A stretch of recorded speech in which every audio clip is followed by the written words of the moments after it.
kalutong bahay, meron tayo dito mga pata. Yung dulo ng pata, pinalalambot ko siya ngayon. Yung unang kulo niyang tinapon ko kanina.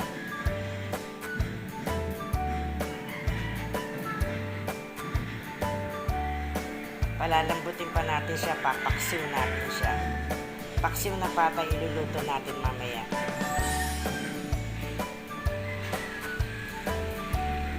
Ilagyan ko na rin siya ng dahon ng laurel.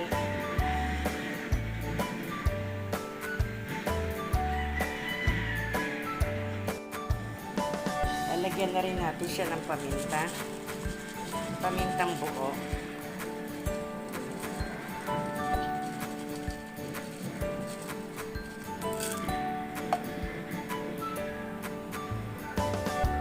Takpan muna natin ulit. Lagay na rin natin itong ating garlic, vinegar,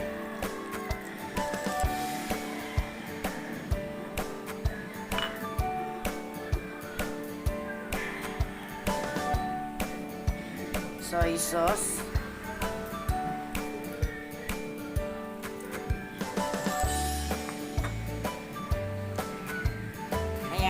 natin kumulo bago natin haluin para hindi mahilaw yung vinegar na nilagay natin.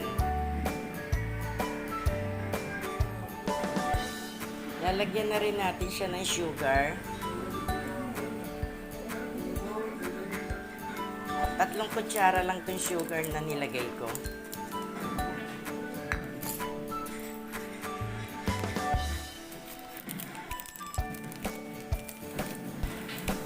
Konti lang na MSG. Lalagyan ko rin siya ng konting salt.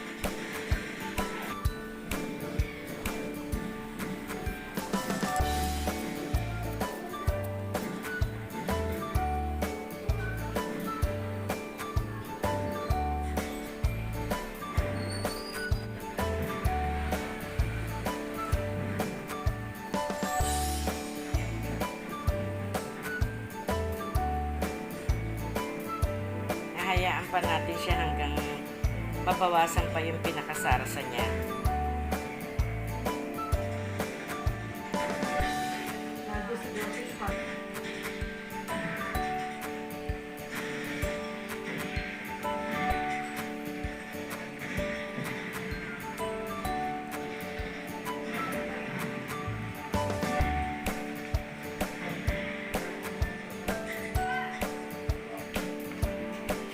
Sakto na din yung lasa ng ating paksiw na pata.